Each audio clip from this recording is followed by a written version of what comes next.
شروع اللہ کے نام سے جو بڑا مہربان نہایت رحم والا ہے۔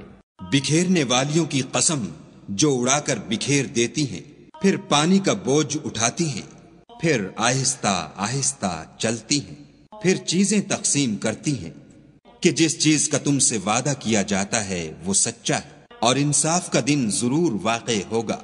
اور آسمان کی قسم جس میں رستے ہیں کہ اے اہل مکہ، تم ایک متناقض بات میں پڑے ہوئے ہو، اس سے وہی پھرتا ہے جو خدا کی طرف سے پھیرا جائے۔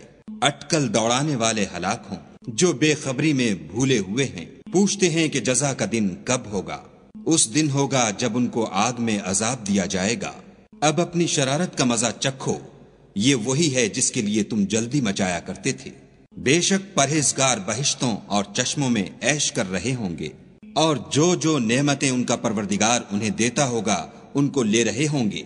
بے شک وہ اس سے پہلے نیکیاں کرتے تھے، رات کے تھوڑے سے حصے میں سوتے تھے اور اوقات سحر میں بخشش مانگا کرتے تھے، اور ان کے مال میں مانگنے والے اور نہ مانگنے والے دونوں کا حق ہوتا ہے۔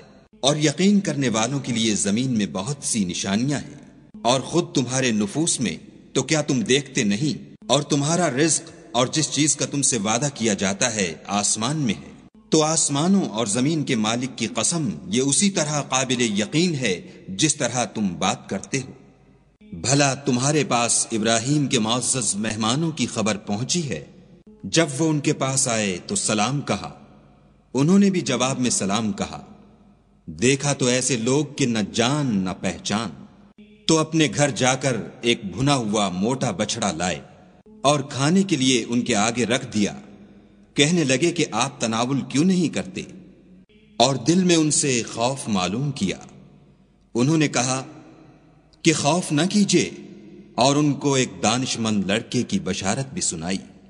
تو ابراہیم کی بیوی چلاتی آئیں اور اپنا منہ پیٹ کر کہنے لگیں کہ اے ہے، ایک تو بڑھیا اور دوسرے بانجھ۔ انہوں نے کہا، ہاں، تمہارے پروردگار نے یوں ہی فرمایا ہے، وہ بے شک صاحب حکمت اور خبردار ہے۔ ابراہیم نے کہا کہ فرشتوں، تمہارا مدعا کیا ہے؟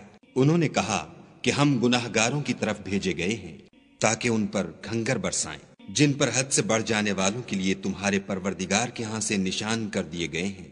تو وہاں جتنے مومن تھے ان کو ہم نے نکال لیا، اور اس میں ایک گھر کے سوا مسلمانوں کا کوئی گھر نہ پایا۔ اور جو لوگ عذاب علیم سے ڈرتے ہیں ان کے لیے وہاں نشانی چھوڑ دی۔ اور موسیٰ کے حال میں بھی نشانی ہے، جب ہم نے ان کو فرعون کی طرف کھلا ہوا معجزہ دے کر بھیجا تو اس نے اپنی قوت کے گھمنڈ پر منہ موڑ لیا اور کہنے لگا، یہ تو جادوگر ہے یا دیوانہ۔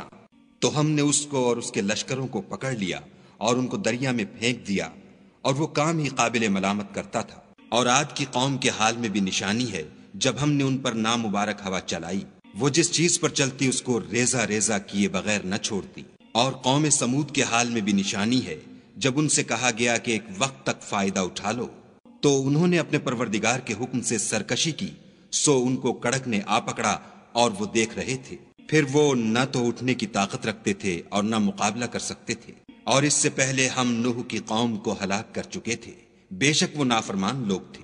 اور آسمانوں کو ہم ہی نے ہاتھوں سے بنایا اور ہم کو سب مقدور ہیں، اور زمین کو ہم ہی نے بچھایا، تو دیکھو ہم کیا خوب بچھانے والے ہیں۔ اور ہر چیز کی ہم نے 2 قسمیں بنائیں تاکہ تم نصیحت پکڑو۔ تو تم لوگ خدا کی طرف بھاگ چلو، میں اس کی طرف سے تم کو صریح رستہ بتانے والا ہوں۔ اور خدا کے ساتھ کسی اور کو معبود نہ بناؤ، میں اس کی طرف سے تم کو صریح رستہ بتانے والا ہوں۔ اسی طرح ان سے پہلے لوگوں کے پاس جو پیغمبر آتا وہ اس کو جادوگر یا دیوانہ کہتے۔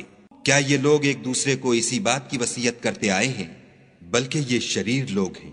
تو ان سے اعراض کرو، تم کو ہماری طرف سے ملامت نہ ہوگی، اور نصیحت کرتے رہو کہ نصیحت مومنوں کو نفع دیتی ہے۔ اور میں نے جنوں اور انسانوں کو اس لیے پیدا کیا ہے کہ میری عبادت کریں۔ میں ان سے طالب رزق نہیں، اور نہ یہ چاہتا ہوں کہ مجھے کھانا کھلائیں۔ خدا ہی تو رزق دینے والا، زوراور اور مضبوط ہے۔ کچھ شک نہیں کہ ان ظالموں کے لیے بھی عذاب کی نوبت مقرر ہے، جس طرح ان کے ساتھیوں کی نوبت تھی۔